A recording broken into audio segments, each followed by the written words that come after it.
Hey guys, it's time to talk about the ZAKU II gameplay from the live stream. We're going to go over how to play ZAKU II, talk about how its strengths and weaknesses are, and talk about the abilities and all that sort of stuff.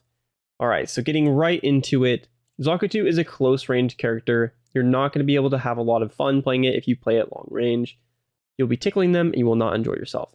In some of my other guides, I talk about contesting early further up the map when you've won a fight and you want to hold a little bit closer and then poking at them, doing some damage, and then leaving.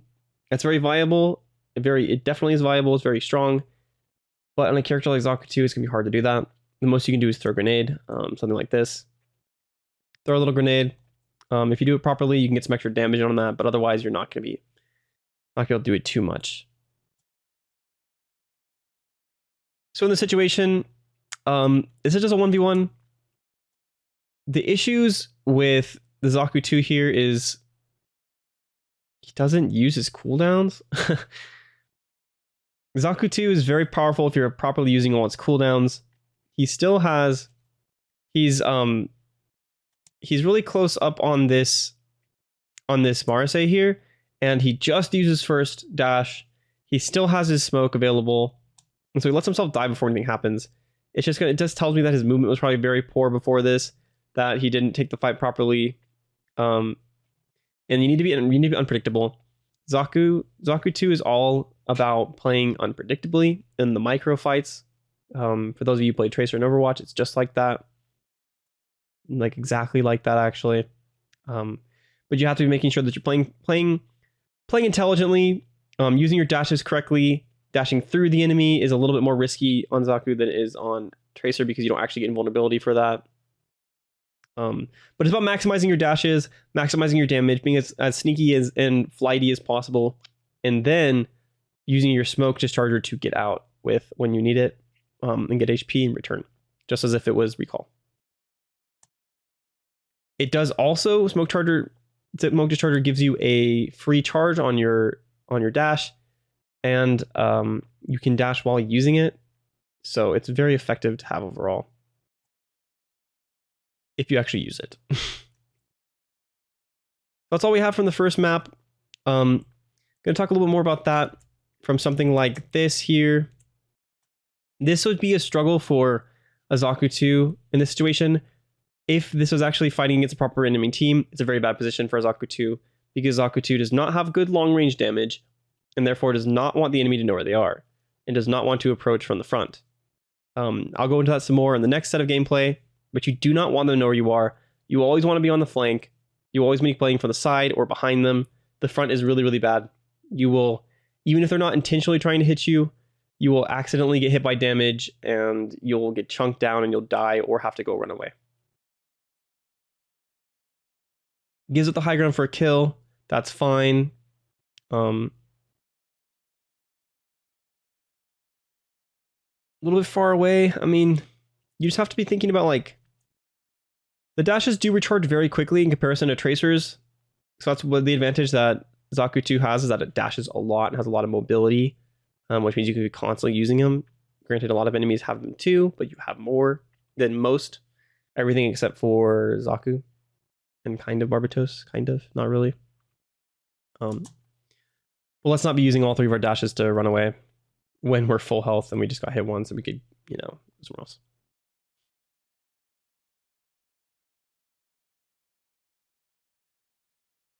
Very beautiful sky. So for this clip here, we have the ZAKU playing against Barbatos. A ZAKU should never lose to Barbatos. Barbatos's movements and cooldowns are very, very predictable. ZAKU is not strong against ZAKU, or I mean, Barbatos is not strong against ZAKU. So in this situation, he ends up panicking and using smoke discharger, which fine, you know, you block some damage. But also leaves you a little bit more predictable. You can cancel it early, so it's not that predictable, but it just means you're not outputting damage. What I would have rather seen here, and this is something that you always have to be practicing, it's just unpredictability, dashing, doing things to make yourself harder and harder to hit. But what you're gonna have to be paying attention to a lot is using that, but also attempting to use cover as much as possible during that. Especially for a character like this that has low HP, using cover is even more important. because you never know when somebody is coming from an angle you don't expect. You never know when there's someone on the left of the map, or on the left of the map that could see him. And if he was to dash a little bit forward towards this downward slope, he could both avoid the Barbatos, could kite a little bit, then dash onto it, or something like that. Another option here would have been to use his Heat Hawk Slash. If he did it properly, you could have hit both of them, or you could have at least, you could be winning this fight. There's no reason to run away. It's weak gameplay. Even now, pull it out. I have no complaints about someone using Heat Hawk to get a single kill. It's just like Pulse Bomb in Overwatch. Pulse Bomb is oftentimes to kill a single target. Right here, turn around, Heat Hawk him. It'll knock him down a very healthy chunk of damage. You'll turn around and pop him, and he'll be dead.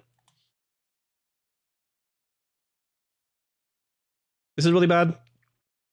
ZAKU's gun has a solid amount of spread on it, and that makes damage from distance not do that much. The majority of this damage here is not coming in from the ZAKU, I can tell you that much. You want to be playing differently.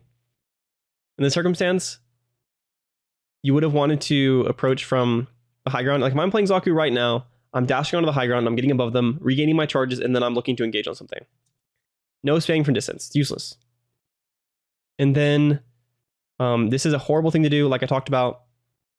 Even if they're not intentionally trying to hit you, they will accidentally hit you. Do not run forward into enemies like that.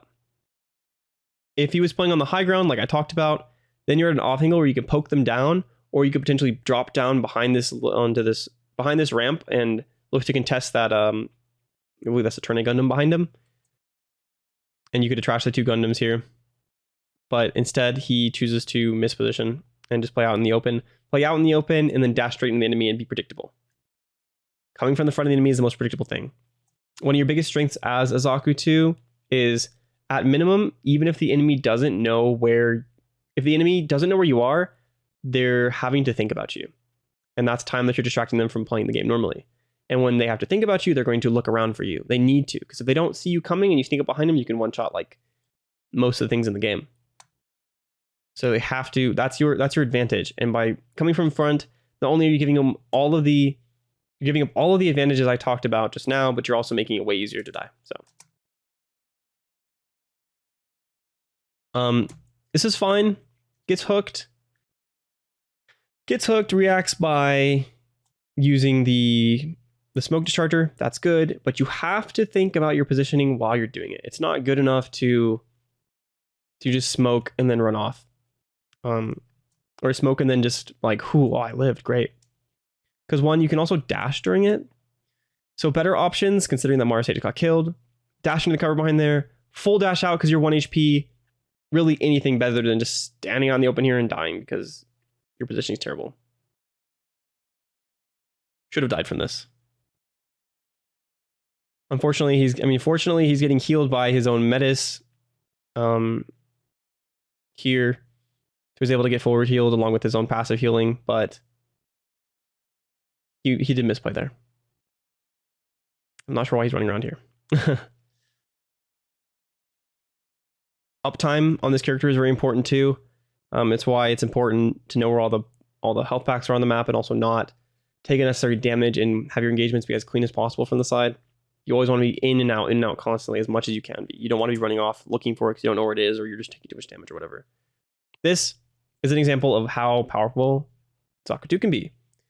Sneaks up on the RX-78 here, the Turning Gundam, sorry, and just absolutely destroys him. But that was because he snuck. If he comes from the front, here, he potentially takes a giant shot to the face from this charged weapon, which does 600 damage with full, and you could get regular shot and you die.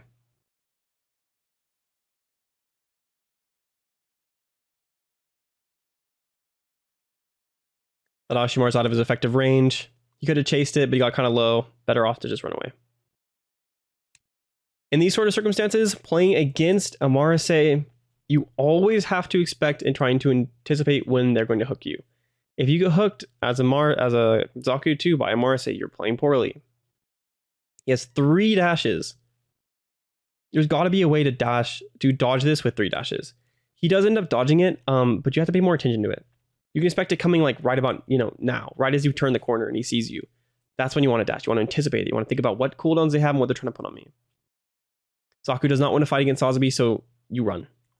However, you do not run into the Sazabi. This is very, very silly. He dies because he's just trolling himself, and he doesn't even use his dashes to get away. I don't know. These people should have been given some more time in the game to learn a little bit, but showcase the game, whatever. There's still plenty for us to learn from here. Make sure to check out these Gundam Evolution mobile suit guides for more Gundam Evolution information. I cover lots of things in them. I cover the abilities, how to play them, when to play them, and the strengths and weaknesses. Thanks again for watching, guys, and I hope you will come by next time too.